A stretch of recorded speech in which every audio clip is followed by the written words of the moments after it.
All right. The debate on whether violence is an innate the debate on whether violence is an innate human behavior or if it is a learned/cultural phenomenon has been talked about since the dawn of philosophy. There have been many arguments for both sides, and the article Is Violence Embedded in Our DNA by Josh Gabatis gives us an up-to-date representation of the argument with facts from both sides in an attempt to present the debate in a non-biased way. Turns out there's a lot of disagreement between cultural and biological anthropologists in this debate. New evidence keeps being brought forward, and no one can really agree.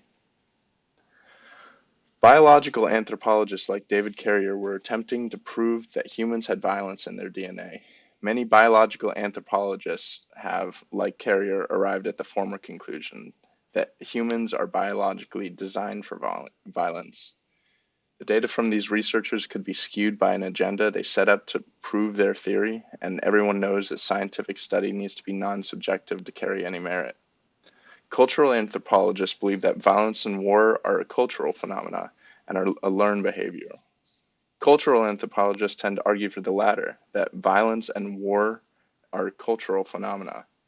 Some cultures practice war while others do not, which means that we're not doomed to become violent as a result of our genetics. Having the capability to do violence does not necessarily mean we are biologically prone to violence. Elise Watterson says, humans have the potential, which is different from the tendency, to be violent. Humans have the unique ability to make a fist, unlike all other great apes. Our hand proportions have evolved specifically to turn our hands into more effective weapons.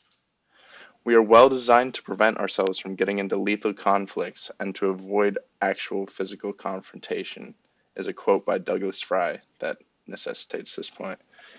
Humans are capable of acts of both extreme violence and extreme kindness, dependent on culture. Culture has a major role in how violent an individual is, citing 70 societies that do not practice war. There's very little archaeological evidence for group conflicts in our distant past, suggesting that war only became common as larger sedentary civilizations emerged around 12,000 years ago. Conflict is an issue of scale, and turns out that it's really more of a more recent issue. There are the Martu of Australia who have no words for feud or welfare, and a society that adopts and is adapted to violence tends to reproduce it, locating and leveraging the resources to do so.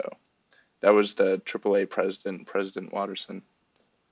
Humans are the only great ape that consistently show an intraspecies violence other than chimpanzees. This means that we show violence within our own species to members of our own species. Bonobos and gorillas are peaceful other than a couple recorded instances of a few that were few and far between. There are other great ape cousins other than chimpanzees, but chimpanzee is the outlier. Classic depictions of chimps in media and animal studies show them as super aggressive. These behaviors may have been cherry-picked to push an agenda. Franz de Waal said chimpanzees' behavior has been cherry-picked to suit a more violent narrative for humanity.